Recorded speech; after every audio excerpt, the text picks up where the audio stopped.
Hi guys, so today we're going to be taking a look at how you can take an existing Java project that you've downloaded and use it within VS Code.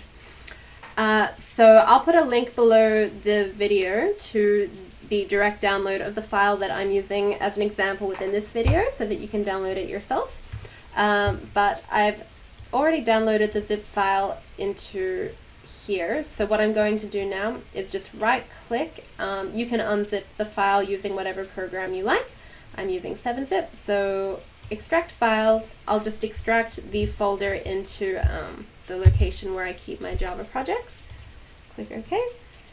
And now if we go to that location, I can see that the file's been unzipped into here, so we'll go ahead and close this. Now in VS Code, I'm just going to click Open Folder, select the program I just downloaded, and now it's going to open up in VS Code.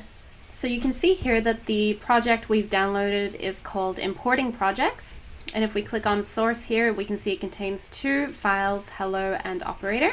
So if I click on hello, now, the first time you open a Java project in VS Code, this pop-up will come up here, asking if you want to exclude the VS Code Java project setting files from the File Explorer.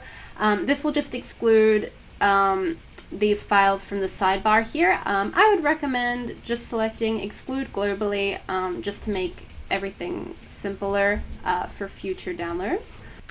Now, you can see here, just above the main method of hello, these two buttons should appear, run and debug. And if we click run, then the main method should run, and we can see that the following is just printed in the terminal, so that worked fine. If we go to operator, we'll see the same thing above the main method, the run and debug buttons. So these are what you'll use to get your code running or to debug your code within VS Code. So the operator method here, the operator class here, sorry, it contains the smaller method, which just takes an integer x, integer y, and returns the smaller of the two integers. And we can see again, if we click run, we are going to see two print statements appear here. Smaller of 10 and 20 is 10. That was just taken by simply calling the smaller method. And then smallest of 50, 30, 90, 60 is 30.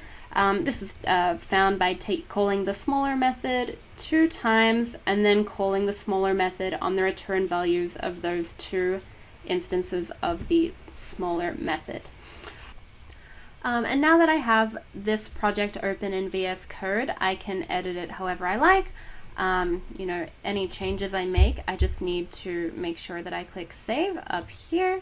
And also if I wanted to add a new class, a new file to this project, I can just go up here to the name of the project and click new file, and I can then type in the name of a new file. Just make sure you add .java to the end.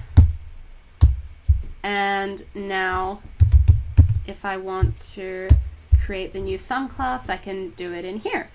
So that's just a really brief introduction into how to get existing projects up and running in your VS Code. So I hope you found this video helpful, and thank you for watching.